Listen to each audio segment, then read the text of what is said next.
घमंड किसी का नहीं रहा साहब, घमंड किसी का नहीं रहा साहब, टूटने से पहले गुल्लक को भी लगता है सारा पैसा मेरा है। Hello everyone, welcome to my YouTube channel में आप सभी को स्वागत है। चलिए आज मैं आपके लिए लेके आई हूँ व्याकरण से कुछ प्रश्न है ऑब्जेक्टिव। ठीक है, जो भी बच्चे बिहार बोर्ड एग्जाम की तैयारी कर रहे हैं, जो बच्चे 2025 में एग्जाम देने वाले हैं, उनके लिए बहुत महत्वपूर्ण प्रश्न लेके आई हूँ। VVI प्रश्न है जो आपको एग्जाम में आएगा, बार बार ये सब प्रश्न को एग्जाम में पूछा जाता है। चलिए आज ये इस प्रश्न को हल कर देखते हैं। ठीक है, तो 1 नंबर में आपका दिया गया है, स्त्री जाति का बोध कराने वाले शब्द को हम क्या कहते हैं। ठीक है, क्या लिखा हुआ है कि स्त्री जाति का जो हम बोध कराते हैं उस शब्द को हम क्या कहते हैं। क्या कहते हैं, ऑप्शन नंबर 1 में है आपका पुल्लिंग कहते हैं, स्त्रीलिंग कहते हैं, क्या दोनों कहते हैं। ठीक है, तो क्या हो जाएगा कि स्त्री जाति का जो बोध कराता है उसे हम क्या कहते हैं, नंबर दूसरा सही होगा, स्त्रीलिंग कहते हैं। ठीक है, क्वेश्चन नंबर दूसरा है कि पुरुष जाति का बोध कराने वाले शब्द को क्या कहते हैं। ठीक है, स्त्री जाति का बोध कराने वाले शब्द को क्या कहते हैं, तो स्त्रीलिंग कहते हैं।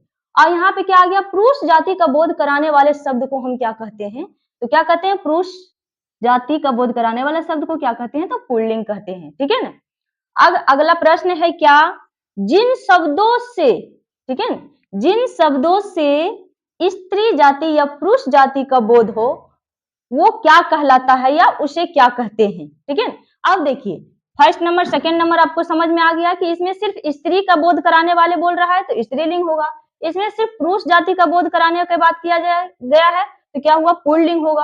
अब देखिए तीसरा नंबर का जो प्रश्न है इसमें स्त्री जाति और पुरुष जाति दोनों का बोध करा रहा है, इसमें क्या होगा, तो क्या होगा, लिंग होगा। ठीक है ना, क्या बोल रहा है, जिन शब्दों से स्त्री जाति या पुरुष जाति का बोध हो उसे हम क्या कहते हैं, तो क्या कहते हैं, तो लिंग कहते हैं। इस पे एक लॉन्ग वीडियो बना चुकी हूँ, अगर आपको उस वीडियो को देखना है तो इस वीडियो के डिस्क्रिप्शन बॉक्स में मैं उसका लिंक दे दूंगी, जाके आप देख सकते हैं। ठीक है ना, अगला प्रश्न है आपका, भविष्य में होने वाली क्रिया को हम क्या कहते हैं। ये सब प्रश्न बार बार एग्जाम में पूछा जाता है। ठीक है, VVI प्रश्न है, क्या बोला जा रहा है, भविष्य में होने वाली क्रिया, क्रिया मतलब क्या होता है, जो भविष्य में जो काम को करते हैं, क्रिया को क्या हुआ, काम, काम को हम क्या कहते हैं, क्रिया कहते हैं। भविष्य में होने वाली क्रिया को हम क्या कहते हैं, यानी भविष्य में जो हम कार्य करते हैं उसे हम क्या कहते हैं। आपका ऑप्शन नंबर है 1 में वर्तमान काल कहते हैं, भविष्य काल कहते हैं, या भूतकाल कहते हैं। ठीक है, तो भविष्य में जो काम होगा तो उसे क्या कहते हैं, भविष्य काल ही कहेंगे ना। भविष्य मतलब क्या हुआ, आने वाले काल को हम क्या कहते हैं, भविष्य काल कहते हैं। जो काल मेरा बीत चुका है उसे क्या कहते हैं, वर्तमान काल कहते हैं। सॉरी, जो काल मेरा बीत चुका है उसे हम भूतकाल कहते हैं, और जो काल मेरा अभी चल रहा है, अभी जस्ट समय जो चल रहा है उसे हम क्या कहते हैं, तो वर्तमान काल कहते हैं। जो भी स्टूडेंट को इसके बारे में अगर पता रहेगा इसमें कोई दिक्कत नहीं होगा। आने वाला समय जो है उसे भविष्य कहते हैं, जो बीत चुका है उसे भूतकाल कहते हैं, और जो अभी चल रहा है उसे क्या कहते हैं, तो वर्तमान काल कहते हैं। ठीक है, तो क्वेश्चन है भविष्य में होने वाली क्रिया को हम क्या कहते हैं, तो भविष्य काल कहते हैं। क्या कहते हैं, भविष्य काल कहते हैं। ठीक है, अगला प्रश्न है क्या, 5 नंबर का है कि धातु द्रव पदार्थ का बोध क्या चीज से होता है।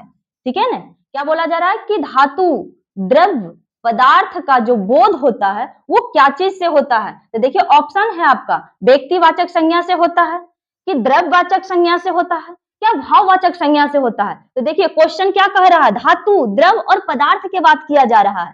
ठीक है ना, अब ये तीनों जो है क्या चीज में मिलेगा, व्यक्तिवाचक में, द्रव्यवाचक में, या भाववाचक में। ठीक है, इस पर भी मैं वीडियो बना चुकी हूँ।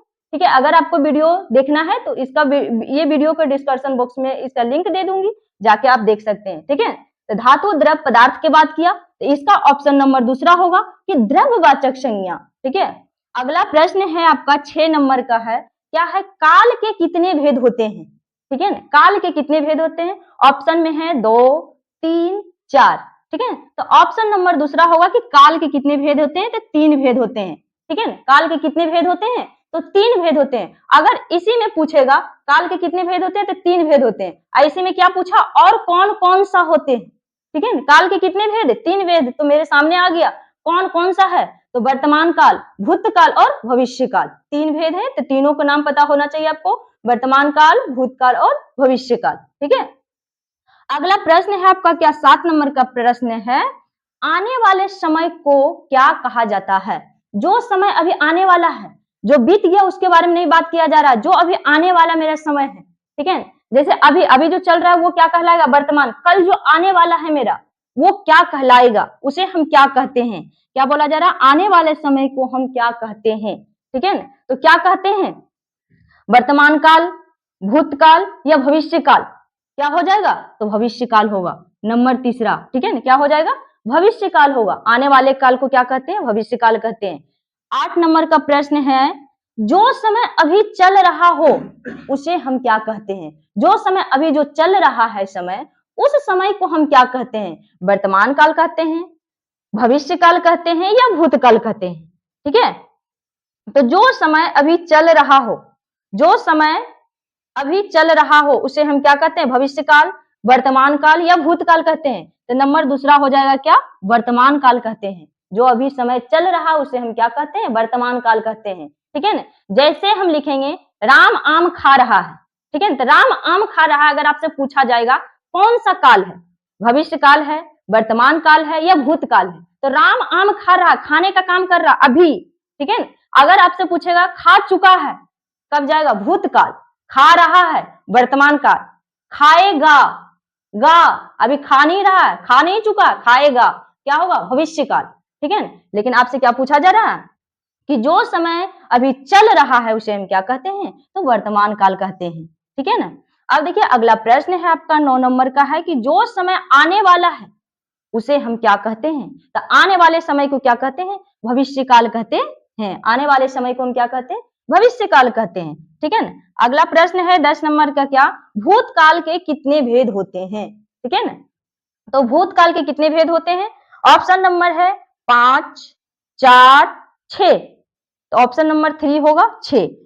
यानी भूतकाल के कितने भेद हैं? तो 6 भेद हैं। ठीक है? अगला प्रश्न है कि आपका 11 नंबर का प्रश्न है, भविष्य काल के कितने भेद हैं? ठीक है ना? क्या है? क्या भविष्य काल के कितने भेद हैं? ऑप्शन नंबर 1 में है 3, दूसरा में है 4 और तीसरा में है 2। ठीक है? तो नंबर 1 में होगा सही 3, यानी भविष्य काल के कितने भेद हैं? तो 3 भेद हैं। ठीक है? भविष्य काल के कितने भेद हैं? 3 भेद हैं। अगला है 12 नंबर का क्वेश्चन है आपका, वर्तमान काल को कितने भेद हैं? ठीक है? वर्तमान काल के कितने भेद हैं? तो ऑप्शन नंबर 1 है 4, दूसरा में है 5 और तीसरा में है 6। ठीक है? तो क्या होगा? वर्तमान काल के कितने भेद हैं? यानी 6 भेद हैं। वर्तमान काल के कितने भेद हैं? 6 भेद, सॉरी, वर्तमान काल के कितने भेद हैं? 5 भेद हैं। ठीक है? वर्तमान काल के कितने भेद हैं? तो 5 भेद हैं। अगला प्रश्न है 13 नंबर में आपका है कि कर्ता कारक का चिन्ह क्या है? ठीक है? कर्ता कारक का चिन्ह क्या है? तो आपको पता होगा कर्ता ने, कर्म को, ये चिन्ह होता है कर्ता ने। तो कर्ता का चिन्ह क्या है? ऑप्शन नंबर 1 में है पर, दूसरा में है ने और तीसरा में क्या है? में। तो दूसरा में होगा क्या? ने, कर्ता ने। ठीक है? अगला प्रश्न है आपका 14 नंबर का है कि कारक के कितने भेद हैं? ठीक है? कारक के कितने भेद हैं? तो नंबर 1 में है 5, दूसरा में है 4 और तीसरा में क्या है? 8। ठीक है? तो कारक के कितने भेद हैं? 8 भेद हैं। ठीक है? अब देखिए 15 नंबर का जो प्रश्न है आपका, क्या है? क्रिया करने में जो समय लगता है उसे क्या कहते हैं? अब देखिए क्रिया के मतलब क्या हुआ? क्रिया जो करने में जो समय मुझे लगता है, क्रिया यानी काम, काम करने में जो मेरा समय लगता है उसे हम क्या कहते हैं? ठीक है? क्रिया करने में जो समय लगता है यानी काम करने में जो समय लगता है उसे हम क्या कहते हैं? ऑप्शन नंबर है क्या? संज्ञा कहते हैं, दूसरा में काल कहते हैं और तीसरा में क्या है? इनमें से कोई नहीं। ठीक है? तो क्रिया करने में जो मेरा समय लगता है, जो मेरा वक्त लगता है उसे हम क्या कहते हैं? ऑप्शन नंबर दूसरा सही होगा, क्या? काल कहते हैं। ठीक है ना? क्या कहते हैं? तो काल कहते हैं।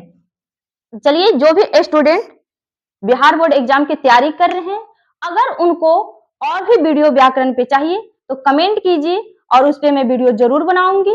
जो भी बच्चे 2025 का एग्जाम की तैयारी कर रहे हैं उनके लिए धन्यवाद और बढ़िया से एग्जाम की तैयारी कीजिए और मेरा वीडियो को देखिए, इससे आपको बहुत सारा क्वेश्चन आने वाला है। वीडियो को देखना ना भूलें, पूरा वीडियो देखें। चलिए अगर आपको मेरा वीडियो अच्छा लग रहा है तो लाइक कीजिए, शेयर कीजिए और सब्सक्राइब कीजिए।